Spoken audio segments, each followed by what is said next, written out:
윤작가 주석 TV 채널을 시청하시는 분들께 먼저 권고의 말씀을 드립니다.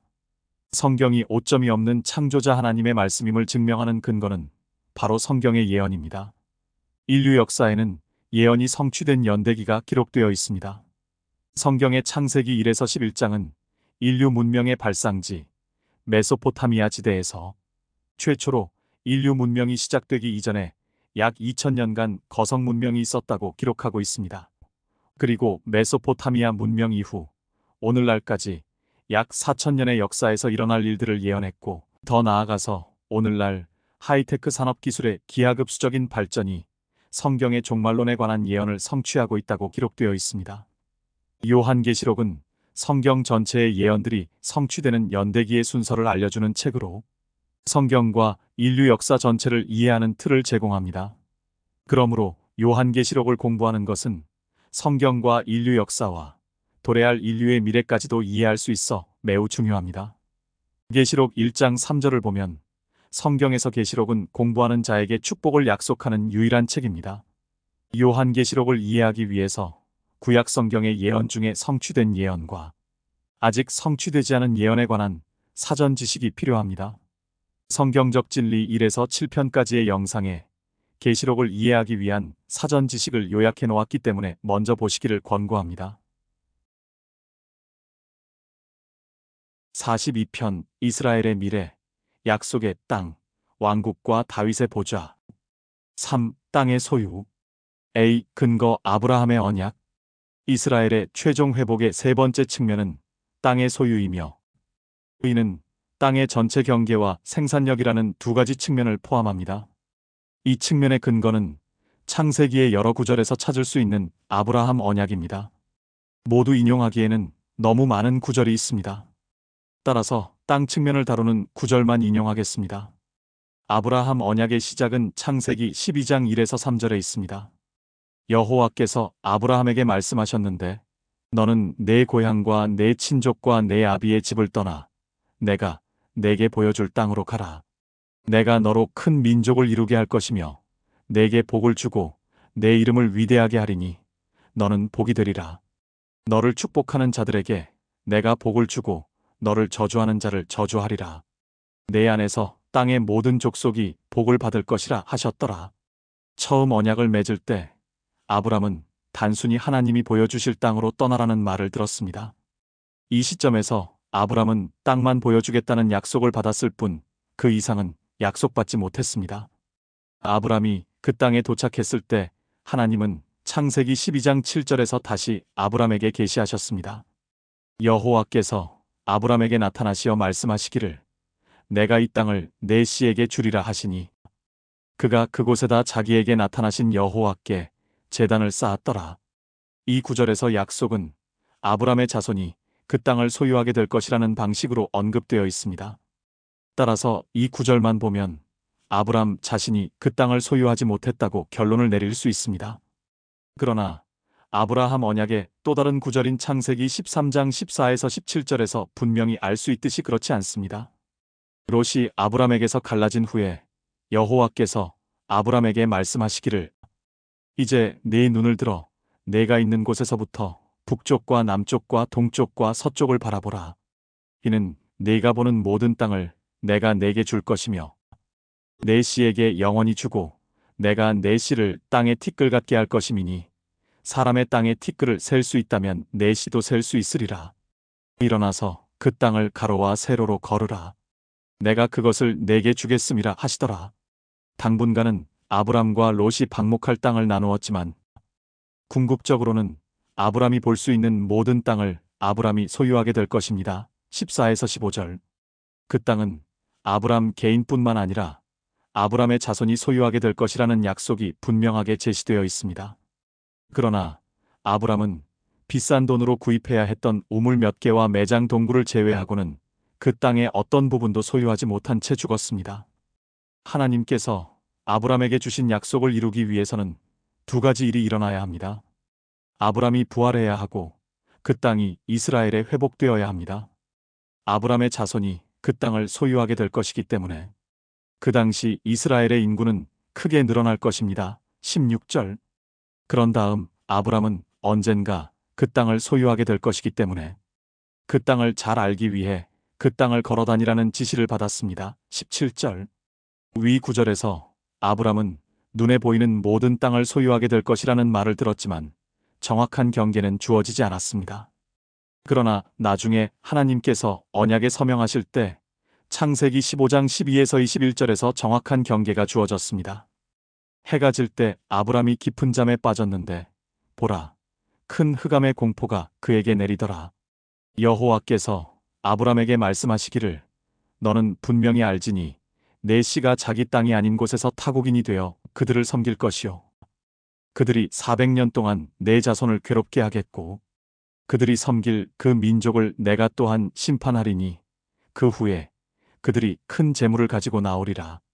너는 평안히 내 조상들에게로 갈 것이며 너는 충분히 늙은 나이에 장사될 것이라. 그러나 4대 만에 그들이 이곳으로 다시 돌아오리니 이는 아모리인들의 죄악이 아직 다 차지 않았음이라 하시니라. 해가 져서 어두웠는데 연기나는 가마가 보이며 불타는 등이 쪼갠 고기 사이로 지나더라. 그날에 여호와께서 아브람에게 언약을 세워 말씀하시기를 내가 이 땅을 이집트 강에서부터 큰 강 유프라테스까지 내 씨에게 주었으니 켄인들과 크니스인들과 칸몬인들과 히신들과 프리스인들과 르파인들과 아모리인들과 카나안인들과 기르가스인들과 여부스인들의 땅이니라 하시니라. 아브라함 언약에 서명하고 봉인할 때 하나님께서는 아브람의 자손이 그 땅을 처음 소유하기 전에 미래 역사를 말씀하셨습니다. 12에서 16절. 그런 다음 하나님께서는 언약에 서명하여 봉인하시고 17절 땅의 경계가 어떻게 될 것인지 선언하셨습니다. 18에서 21절. 국경은 북쪽의 유프라테스 강에서 남쪽의 이집트 강까지 확장됩니다. 북쪽의 유프라테스 강은 확인하는 데 문제가 없지만 이집트 강은 확인하는데 약간의 혼란이 있었습니다. 어떤 사람들은 이집트의 강을 다른 구절에서 언급된 이집트의 시내와 같은 것으로 확인했습니다. 두 강 모두 때때로 나일강과 동일시되어 남쪽 국경으로 여겨지기도 했습니다. 그러나 이러한 추측은 모두 정확하지 않습니다. 우선 이집트 시내와 이집트 강은 동일하지 않습니다. 후자는 지속적으로 흐르는 강을 가리키고 반면에 전자는 우기에만 주기적으로 물이 있는 마른 강바닥인 물이 흐르지 않는 계곡을 가리킵니다. 강과 시내를 뜻하는 히브리어 단어는 서로 다른 두 단어이기 때문에 두 단어를 구분해야 합니다. 이집트 시내는 시나이 반도 중앙에서 남에서 북으로 흐르는 현대의 와디엘 아리시 강입니다. 이집트 강이 이집트 시내와 같지 않은 것처럼 나일강도 마찬가지입니다. 만약 그렇다면 유대인들은 이집트를 떠나기 전에 이미 약속의 땅에 도착했을 것입니다. 오히려 나일강의 지류 중 하나를 가리킵니다. 나일강은 지중해에 도달하기 전에 남쪽에서 북쪽으로 흐르다가 나일 삼각주라고 알려진 지역으로 들어가면서 여러 개의 지류 또는 가지로 나뉩니다. 가장 동쪽에 있는 지류 또는 가지가 바로 이집트의 강으로 알려진 나일강입니다. 오늘날 이집트의 강은 현대 수에즈 운하를 따라 흐르고 있습니다. 따라서 이 구절에 따르면 이스라엘의 남쪽 경계는 오늘날 수에즈 운하가 있는 곳까지 확장되어야 합니다. 이것은 다른 구절과의 일관성과 관련하여 몇 가지 의문을 제기합니다. 이 구절에서는 남쪽 경계가 이집트 강으로 제시되고 반면에 선지서의 구절에서는 마지막 회복의 땅에서 유대인의 정착을 다룰 때 남쪽 경계가 이집트 시내로 제시됩니다. 이것은 사실 모순이 아닙니다. 단지 점령과 지배의 범위와 실제 정착의 범위의 차이일 뿐입니다. 이스라엘은 최종적으로 땅을 회복할 때 이집트 강 남쪽까지 점령하고 현대 수에즈 운하 지역까지 지배하게 됩니다. 그러나 유대인들이 거주하게 될 정착지의 실제 경계는 이집트 강 남쪽 또는 현대 와디엘 아리시까지만 확장될 것입니다. 아브라함 이후 이 언약은 창세기 26장 2에서 5절에서 이삭을 통해 재확인됩니다. 여호와께서 그에게 나타나시어 말씀하시기를 이집트로 내려가지 말고 내가 너에게 말해줄 땅에 거하라. 이 땅에 기거하라. 그리하면 내가 너와 함께하고 너에게 복을 주리라. 내가 너와 내 씨에게 이 모든 지역을 주고 또 내가 내 아비 아브라함에게 맹세한 것을 이루리니 내가 내 씨를 하늘의 별들처럼 번성하게 할 것이며 이 모든 지역을 내 씨에게 주리라. 내 씨 안에서 땅의 모든 민족이 복을 받으리라 하시니라. 이삭은 그 땅을 떠나지 말고 그 땅에 머물라는 명령을 받았는데 2절. 그 땅이 이삭과 이삭의 자손에게 주어질 것이기 때문입니다. 3절. 이 약속은 단순히 이삭의 후손에게만 해당되는 것이 아니라 이삭 자신에게도 해당되며 이삭이 장차 부활하여 그 땅을 소유할 것을 요구한다는 점에 유의해야 합니다. 이삭의 씨에 관해서는 인구가 크게 증가할 것입니다. 4절. 아브라함 언약이 재확인되는 것은 이스마엘이나 그두라의 6 아들이 아니라 이삭에게입니다. 5절. 이삭 이후 창세기 28장 13에서 15절에서 야곱에게 아브라함 언약이 재확인됩니다. 보라, 여호와께서 그 위에 서서 말씀하시기를 나는 내 아비 아브라함의 여호와 하나님이요 이삭의 하나님이라. 내가 누운 땅을 내가 너와 내 씨에게 주리라. 내 씨는 땅의 티끌같이 될 것이며 너는 서쪽과 동쪽과 남쪽까지 멀리 퍼지리라. 땅의 모든 족속이 너와 내 씨 안에서 복을 받으리라. 보라, 내가 너와 함께 있어 내가 어디로 가든지 모든 곳에서 너를 지키며 너를 다시 이 땅으로 데려오리니 내가 내게 말한 바를 이룰 때까지 내가 너를 떠나지 아니할 것이라 하시니라. 이제 언약이 재확인되는 것은 에서가 아니라 야곱에게 있습니다. 13a 절. 그 땅이 야곱과 야곱의 자손 모두에게 주어질 것이라는 약속이 이루어집니다. 13b절. 다시 말해서 땅의 소유는 씨에게만 약속된 것이 아니라 야곱 개인에게도 약속된 것입니다. 이런 이유로 야곱도 부활하여 땅을 소유해야 합니다. 이전과 마찬가지로 씨앗은 그때 크게 번성할 것입니다. 14절. 지금 그 땅을 떠나 있는 야곱에 대해서는 하나님께서 생전에 다시 데려오실 것입니다. 15절. 따라서 이스라엘의 최종 회복의 세 번째 측면은 이삭과 야곱을 통해 그리고 야곱의 모든 후손에게 재확인되는 아브라함 언약에 근거합니다. 창세기 49장. 비예언적 발전. 이스라엘의 최종 회복의 세 번째 측면인 땅의 소유는 율법과 선지서에서 더욱 발전했습니다.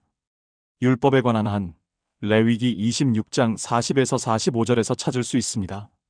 만일 그들이 나를 거역하여 잘못한 그들의 허물과 또 그들이 나에게 반대하여 행하였던 그들의 죄악과 그들 조상의 죄악을 함께 자백하면 나도 그들에게 반대하여 행하여서 그들을 원수들의 땅으로 데려왔으니 만일 그때에 그들의 할례를 받지 아니한 마음이 겸손하게 되어 그들이 그들의 죄악의 형벌을 받아들이면 그때는 내가 야곱과의 내 언약을 기억하며 또 이삭과의 내 언약과 아브라함과의 내 언약도 기억할 것이며 내가 그 땅도 기억하리라.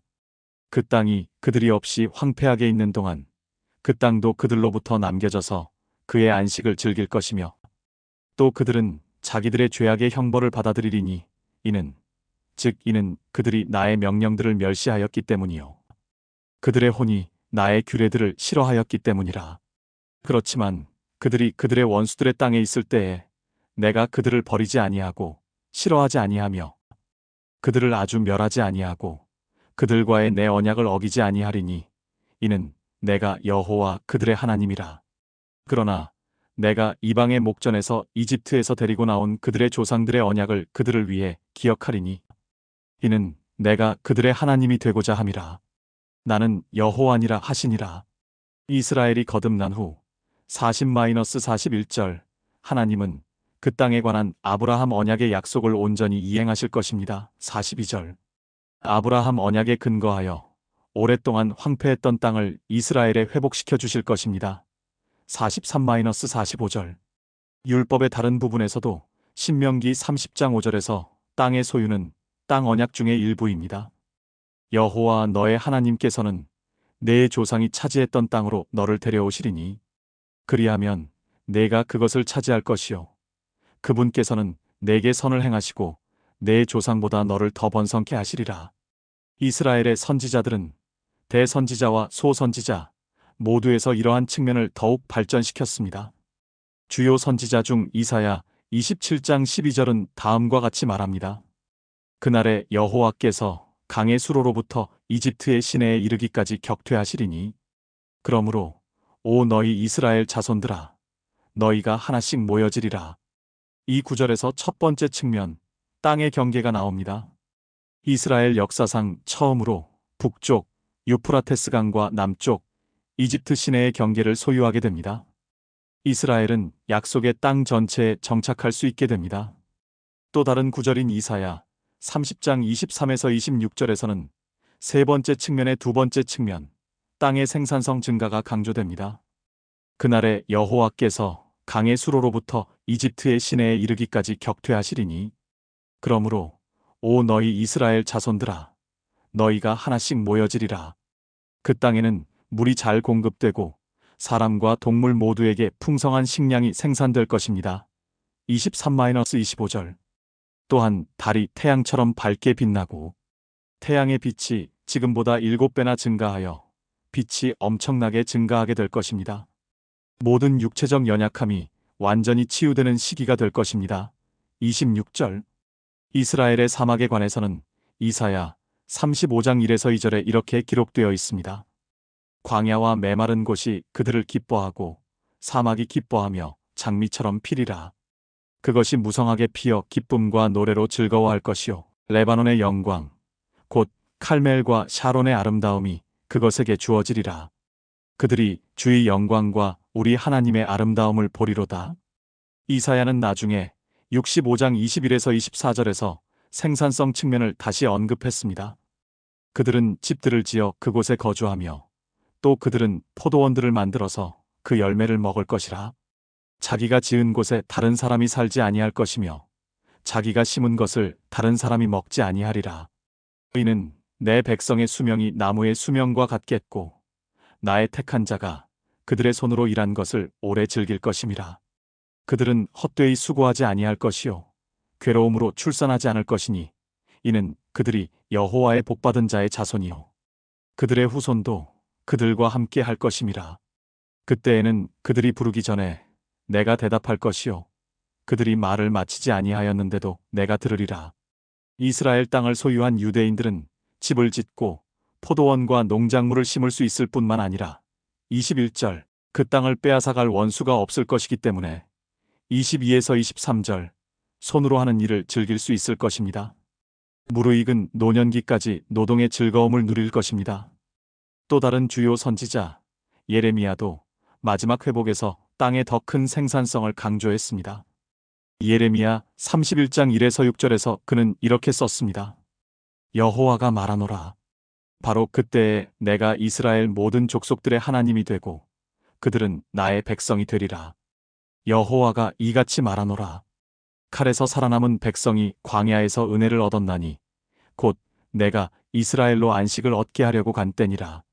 여호와께서 옛적에 내게 나타나시어 말씀하셨느니라. 내가 영원한 사랑으로 너를 사랑하였으므로 내가 자애로 다가섰노라. 오 처녀 이스라엘아, 내가 다시 너를 세우리니 내가 서게 되리라. 내가 다시 내 작은 북으로 단장하여 즐거워하는 사람들이 춤추는 대로 나올 것이라. 너는 사마리아의 산지에 포도나무를 심을 것이며 심는 자들이 심고 평범한 것으로 그 열매들을 먹으리라. 이는 에프라임 산 위에서 파수꾼들이 외치는 한 날이 있을 것임이니 너희는 일어나라. 우리가 시온의 여호와 우리의 하나님께로 나아가자 하리라. 하나님의 백성에 대한 하나님의 영원한 사랑 1에서 3절 때문에 하나님은 다시 회복하고 세우실 계획입니다. 4절 이스라엘에 다시 한번 풍성한 때가 올 것이며 5절 에브라임 언덕에는 예루살렘으로 와서 하나님을 경배하라는 부르짖음이 울려 퍼질 것입니다. 6절 같은 구절의 후반부에서 예레미야는 31장 11에서 14절에서 이 주제로 돌아옵니다. 이는 여호와께서 야곱을 구속하셨고 그보다 강한 자의 손에서 그를 속량하셨음이라. 그러므로 그들이 와서 시온의 높은 곳에서 노래하며 여호와의 선하심으로 함께 흘러가리니 밀과 포도주와 기름과 어린 양떼와 어린 소떼를 위한 것이라. 그러면 그들의 혼은 물된 정원 같으리니 그들이 더 이상 슬퍼하지 아니하리라. 그때 그 처녀는 춤추며 즐거워하고 청년과 노인도 그러하리니 이는 내가 그들의 비탄을 기쁨으로 돌이킬 것이며 그들을 위로하고 그들의 슬픔으로부터 그들을 즐겁게 할 것임이라. 또 내가 비옥함으로 제사장들의 혼을 흡족하게 할 것이며 내 백성은 나의 선함으로 만족하게 되리라. 여호와가 말하노라. 이스라엘이 구속된 후 11절 그들은 땅으로 회복되어 풍요를 누리며 12절 그 땅의 모든 주민에게 기쁨을 줄 것입니다. 13에서 14절 예레미야에 이어 다음 주요 선지자인 에스겔은 땅의 소유에 대한 주제를 가져와 에스겔 20장 42에서 44절에서 다음과 같이 언급했습니다. 내가 너희를 이스라엘 땅, 즉 내가 내 손을 들어 올려서 너희 조상들에게 주기로 한 그 땅으로 너희를 데려올 때 너희는 내가 여호와인 줄 알리라. 거기서 너희는 너희의 길과 너희를 더럽혔던 너희의 모든 행위들을 기억하고 또 너희는 너희가 범한 너희의 모든 악들로 인하여 너희의 목전에서 너희 자신들을 몹시 싫어하리라. 오 너희 이스라엘 집아, 내가 너희의 악한 길이나 너희의 부패한 행위들에 따라서 아니하고 내 이름을 위하여 너희와 더불어 행하면 너희는 내가 여호와인 줄 알리라. 여호와 하나님이 말하노라. 이스라엘은 아브라함 언약에서 하나님께서 조상들에게 하신 약속에 따라 그들의 땅으로 돌아오게 될 것입니다. 42절 이스라엘은 과거의 죄에서 돌이켜 죄를 혐오하고 43절 이제 하나님만 섬기게 될 것입니다. 44절 나중에 에스겔 28장 25에서 26절은 다음과 같이 덧붙입니다. 여호와 하나님이 이같이 말하노라. 내가 백성들 가운데 흩어져 있는 이스라엘 집을 모으고 이방의 목전에서 그들 가운데서 거룩하게 될 때 그들은 내가 내 종 야곱에게 주었던 그들의 땅에 거하게 되리라. 그들이 그 안에서 안전하게 거할 것이요 집들을 짓고 포도원들을 만들리라. 정녕 내가 그들 주위에서 그들을 멸시하는 모든 사람에게 심판을 행할 때 그들은 확신을 가지고 거하리니 그러면 그들은 내가 여호와 그들의 하나님인 줄 알리라. 이스라엘은 거듭나고 다시 모인 후 아브라함 언약에 따라 그 땅을 소유하게 될 것입니다. 25절 이스라엘이 그 땅에서 살며 그 손으로 행한 일을 누리게 될 것입니다. 26절 생산성 증가의 요소와 함께 보완 측면은 에스겔 34장 25에서 31절의 주제입니다. 내가 그들과 화평의 언약을 세우고 악한 짐승들을 그 땅에서 그치게 하리라. 그리하면 그들이 광야에서 안전하게 거하며 수림 가운데서 잠자리라. 내가 그들과 내 산 사면에 있는 곳들을 복이 되게 할 것이며 또 내가 때를 따라 소나기를 내리게 하리니 거기에는 복된 소나기가 있게 되리라. 그들의 나무들은 열매를 맺고 땅은 그 소산을 내리라. 그들은 그들의 땅에서 안전할 것이니라. 내가 그들의 멍에줄을 꺾고 그들로 자신들을 섬기게 했던 자들의 손에서 그들을 구해낼 때 그들은 내가 여호와인 줄 알리라. 그들이 다시는 이방에게 약탈물이 되지 아니할 것이며 그 땅의 짐승도 그들을 삼키지 아니하리라. 그러나 그들은 안전하게 거하리니 아무도 그들을 두렵게 하지 아니하리라. 내가 그들을 위하여 유명한 한 초목을 일으키리니 그들이 다시는 그 땅에서 배고픔으로 소멸되지 아니할 것이요 더 이상 이방의 수치를 짊어지지 아니할 것이라. 그리하여 그들은 나 여호와 그들의 하나님이 그들과 함께 있는 줄 알 것이며 그들 즉 이스라엘 집이 나의 백성인 줄 알리라. 여호와 하나님이 말하노라. 내 양무리 내 초장의 양무리인 너희는 사람들이요 나는 너희의 하나님이라. 여호와 하나님이 말하노라.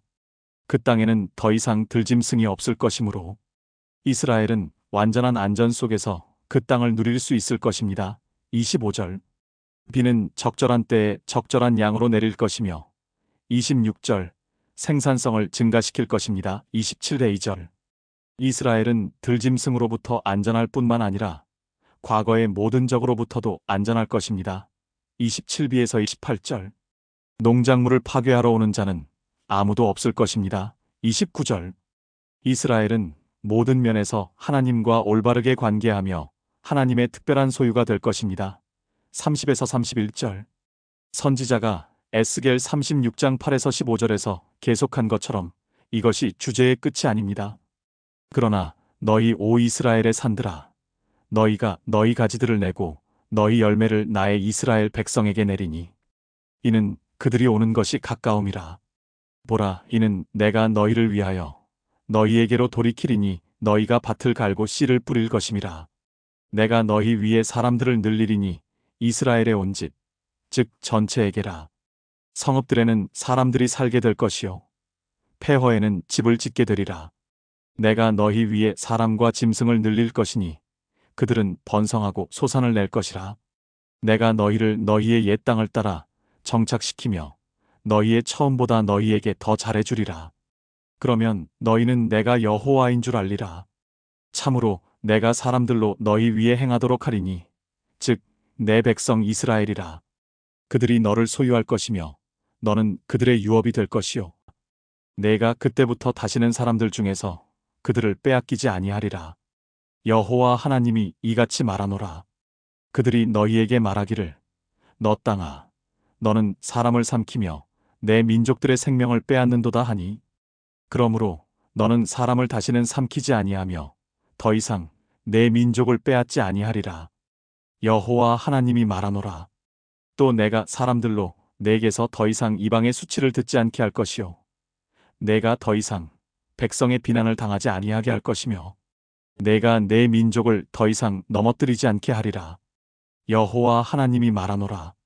수년간의 황폐함에도 불구하고 그 땅은 다시 경작될 것이며 8에서 9절 그 땅의 주민들은 크게 늘어날 것입니다. 10에서 11절 이스라엘은 다시 그 땅을 소유하게 될 것이며 12절 그 땅의 생산량은 엄청나게 늘어날 것입니다. 13에서 15절 이 구절의 후반부에서 선지자는 에스겔 36장 28에서 38절에서 더 자세히 설명합니다. 너희는 내가 너희 조상들에게 주었던 땅에서 거하리니 너희는 나의 백성이 되고 나는 너희 하나님이 되리라. 내가 또한 너희를 너희의 모든 더러움으로부터 구원할 것이며 또 내가 곡식을 가져와서 풍성케 하여 너희에게 기근을 두지 아니하리라. 내가 나무의 열매와 밭의 소산을 많게 하여 너희로 다시는 이방 가운데서 기근의 비난을 받지 않게 하리라.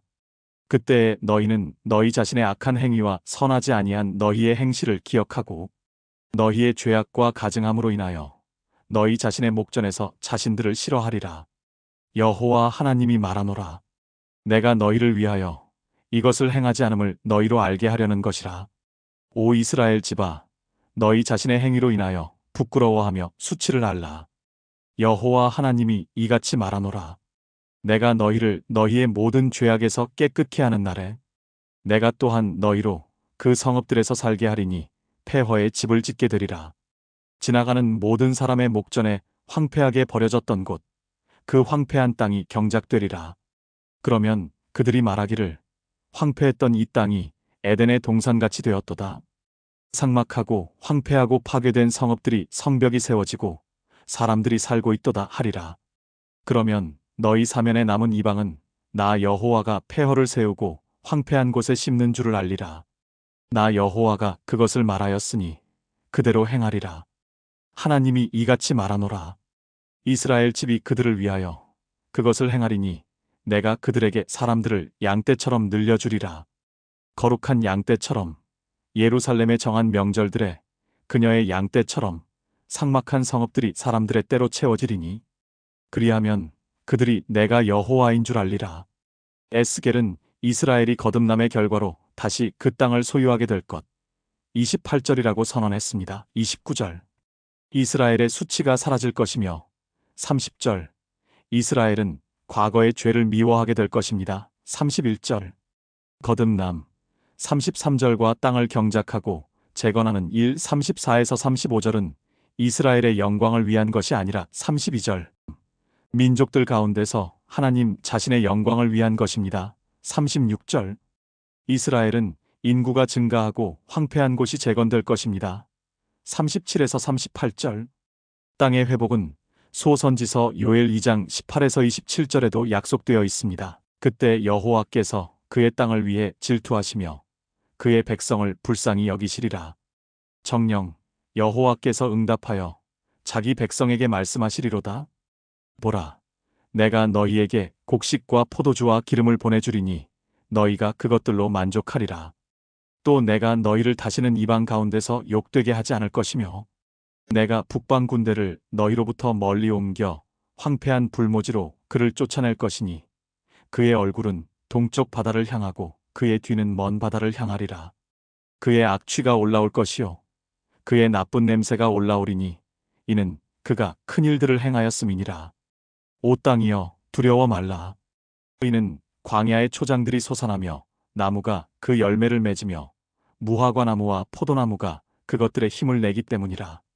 너희 시온의 자녀들아 그때 즐거워하고 여호와 너희 하나님을 기뻐하라. 이는 그가 이른 비를 너희에게 적절히 주셨으며 또 그가 너희를 위하여 비를 내려주시되 이른 비와 늦은 비를 첫 달에 내리게 하실 것임이라. 타작마당들은 밀로 가득 차고 독들은 포도주와 기름으로 넘쳐나리라. 내가 너희 가운데 보냈던 나의 큰 군대인 메뚜기와 자벌레와 풀쇠기와 모충이 먹었던 연수를 내가 너희에게 갚아주리니 너희는 충족히 먹고 만족할 것이며 너희를 경이롭게 다루셨던 여호와 너희 하나님의 이름을 찬양하리라. 내 백성이 결코 수치를 당하지 아니하리라. 또 너희는 내가 이스라엘 가운데 있다는 것과 내가 여호와 너희 하나님이며 다른 이가 없다는 것을 알리니 내 백성이 결코 수치를 당하지 아니하리라. 하나님께서는 땅을 질투하실 것이며 18절 이 불타는 질투는 그 땅에 큰 생산성을 가져올 것입니다. 19절 그 땅은 더 이상의 침략으로부터 안전할 것이며 20절 풍성하게 생산할 것입니다. 21에서 22절 비는 적절한 계절에 적절한 양으로 내릴 것이며 23절 창고에 엄청난 양의 잉여물이 쌓이고 24절 전염병으로 인한 이전의 모든 손실을 회복하게 될 것입니다. 25절 이스라엘은 다시는 수치를 당하지 않을 것이며 26절 하나님과 특별한 관계를 맺게 될 것입니다. 27절 나중에 요엘 3장 18절에서 선지자는 그 땅에 물이 풍성하게 흐를 것이라고 선언합니다. 그날들의 산들이 새 포도주를 떨어뜨릴 것이며 작은 산들에는 젖이 흐를 것이며 유다의 모든 강에는 물이 흐를 것이며 여호와의 집에서 샘이 흘러나와 시팀 골짜기에 물을 대리라. 땅의 생산성 증가는 아모스 9장 13절에서 다시 한번 지적됩니다. 여호와가 말하노라. 보라, 그날들이 이르리니 밭 가는 자가 추수꾼을 앞서며 포도를 밟는 자가 씨 뿌리는 자를 앞서리라. 산들은 단 포도주를 떨어뜨릴 것이요 모든 작은 산들은 녹으리라. 요약하자면 이스라엘 역사상 처음으로 약속의 땅을 모두 소유하게 될 것이며 아브라함 언약에 근거하여 땅의 생산성이 크게 증가하고 물이 풍부해질 것입니다. 4. 다윗 보좌의 재건. A. 근거 다윗의 언약. 이스라엘의 최종 회복의 네 번째 측면은 다윗 보좌의 재건입니다. 이는 성경의 두 구절에 나오는 다윗 언약에 근거합니다. 첫 번째는 사무엘하 7장 11비절에서 16절에 있습니다. 또 여호와가 내게 말하노니 그가 너를 위하여 한 집을 세우리라. 내 날이 차서 내가 내 조상과 함께 잠들 때 내가 내 몸에서 나올 곧 내 뒤에 올 내 씨를 세우고 내가 그의 왕국을 견고하게 하리라. 나는 그의 아버지가 되고 그는 나의 아들이 되리니 만일 그가 죄악을 범하면 내가 사람들의 막대기로 사람의 자식의 채찍으로 그를 징책하리라. 내 집과 내 왕국이 내 앞에서 영원히 세워지리라. 내 보좌가 영원히 세워지리라 하시더라. 이 언약에서 다윗은 우선 한 왕조의 머리가 될 것이라는 약속을 받았습니다. 11절 B. 다윗이 죽으면 보좌는 그의 아들 중 한 명, 솔로몬에게로 넘어가고 왕국은 그의 손에 세워질 것입니다. 12절. 성전을 건축할 사람은 솔로몬이기 때문에 하나님께서는 솔로몬 아닌 다윗의 보좌를 영원토록 세우실 것입니다. 13절. 솔로몬은 죄를 짓고 하나님은 벌하셔야 하지만 하나님의 충성스러운 사랑은 사울에게서 그랬던 것처럼 솔로몬에게서 제거되지 않을 것입니다. 14에서 15절. 그러함에도 불구하고 다윗의 집이나 왕조, 다윗의 보좌와 다윗의 왕국은 영원할 것입니다. 16절. 다윗 언약에 대한 이 첫 번째 기록에서 강조된 것은 솔로몬이었습니다. 그러나 역대기상 17장 12절에서 14절의 두 번째 구절에서는 약간 다른 강조점이 주어집니다.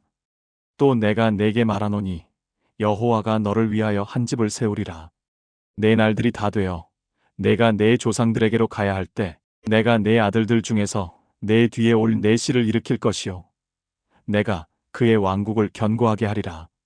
그가 나를 위하여 한 집을 지을 것이요 나는 그의 보좌를 영원히 견고하게 하리라.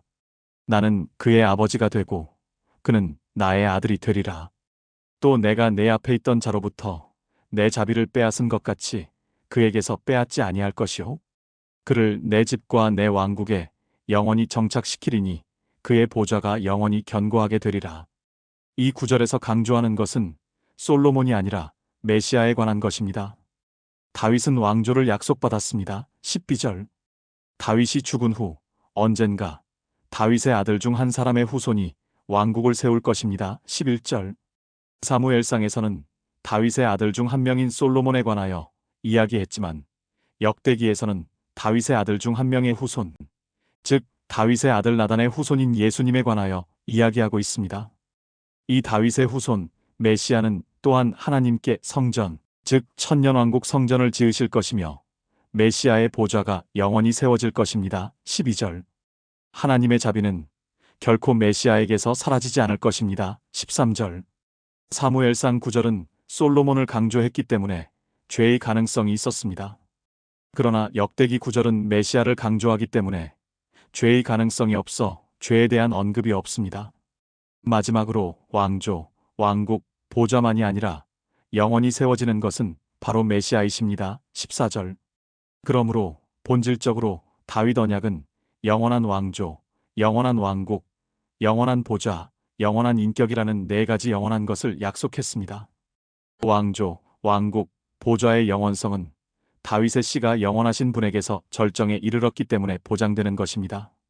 메시아는 선지자, 제사장, 왕이라는 세 가지 직분을 가지고 계십니다. 그러나 이 모든 직분을 동시에 수행하지 않으십니다.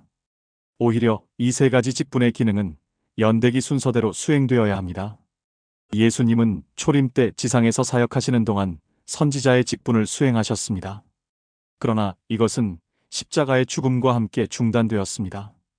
죽음과 부활 이후 그리고 재림하실 때까지 제사장의 직분을 수행하고 계십니다. 이 직분은 재림 때 중단될 것입니다. 예수님은 아직 왕의 직분을 수행하신 적이 없습니다. 그렇게 하시려면 이스라엘의 왕이자 세계의 왕으로서 통치하기 위해 앉으실 다윗 보좌가 다시 세워져야 합니다. 이 직분은 재림 때 시작될 것입니다. 비예언적 발전.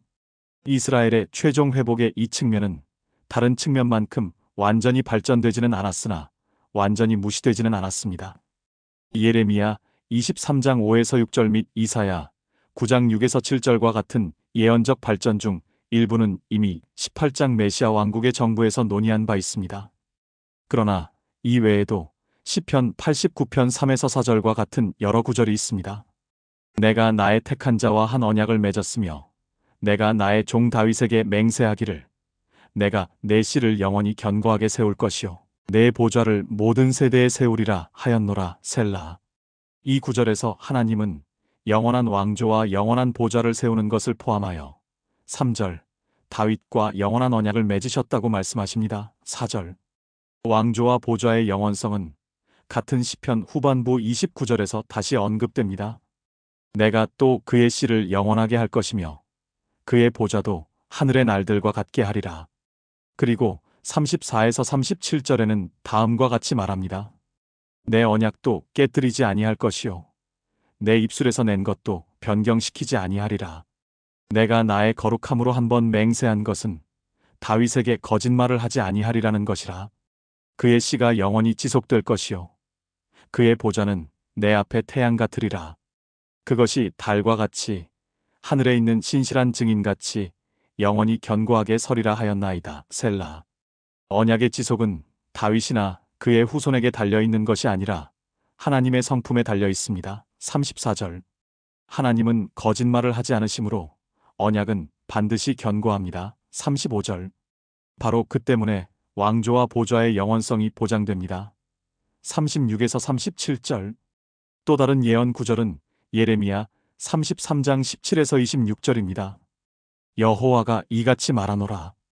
이스라엘 집의 보좌에 앉을 사람이 다윗에게는 한 사람도 부족하지 아니할 것이요 또 내 앞에 번제를 드리고 음식 제사에 불 붙이고 계속해서 희생제를 행할 사람이 레위 제사장들에게 한 사람도 부족하지 아니하리라. 여호와의 말씀이 예레미야에게 임하여 말씀하시니라. 여호와가 이같이 말하노라. 만일 너희가 나의 낮의 언약과 나의 밤의 언약을 깰 수 있다면, 또 그들의 계절에 낮과 밤이 없게 된다면, 그때에는 또한 나의 종 다윗과 맺은 나의 언약도 깨어질 수 있어서 그에게 그의 보좌에서 다스릴 하나들도 없을 것이며, 나의 사역자들인 레위인 제사장들과 세운 언약도 깨어질 수 있으리라. 하늘의 군상을 헤아릴 수 없고 바다의 모래도 측량할 수 없듯이 내가 나의 종 다윗의 씨와 나를 섬기는 레위인들도 그처럼 번성케 되리라. 또 여호와의 말씀이 예레미야에게 임하여 말씀하시니라. 이 백성이 주께서 택하신 두 족속을 버리셨다고 말했던 것을 내가 생각하지 않느냐? 그들이 내 백성을 그처럼 멸시하였으니 그들이 다시는 내 백성 앞에 한 민족이 되지 못하리라. 여호와가 이같이 말하노라.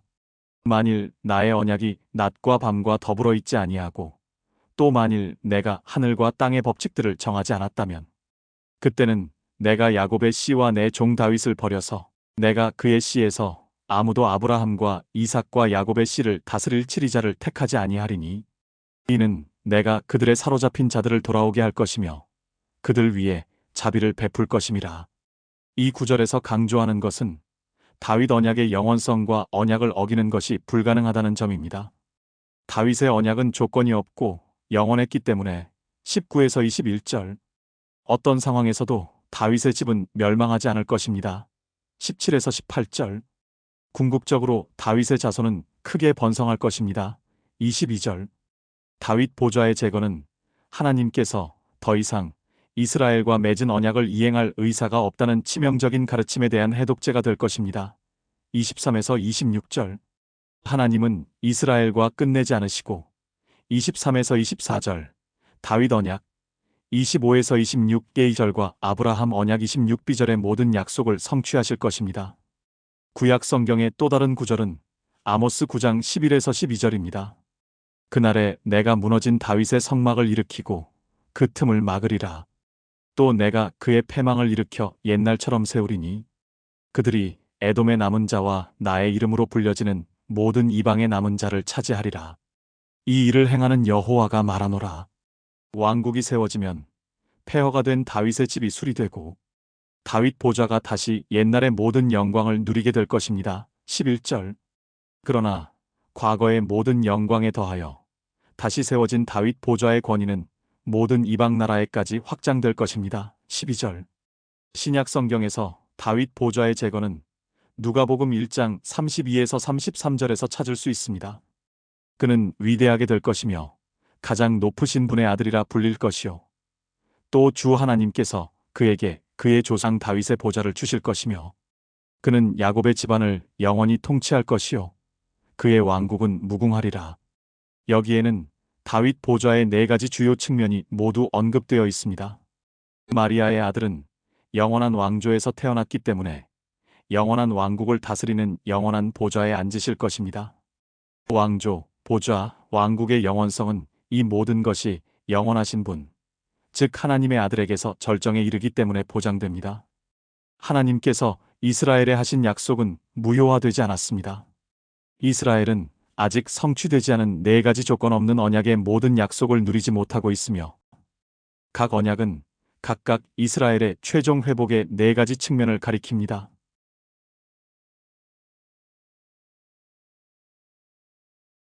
성경이 창조주 하나님의 말씀임을 증명해 주는 것은 바로 예언입니다. 구독과 알림을 설정해 놓으시면 매주 일요일 오후 7시에 올리는 요한계시록 주석을 보실 수 있습니다. 요한계시록은 구약 성경의 모세오경과 예언서들, 그리고 신약 성경에 흩어져 있는 모든 예언 중에 이미 성취된 예언들과 오늘날 현재 성취되고 있는 예언들과 성취가 임박한 예언들을 구별하는 틀을 제공합니다.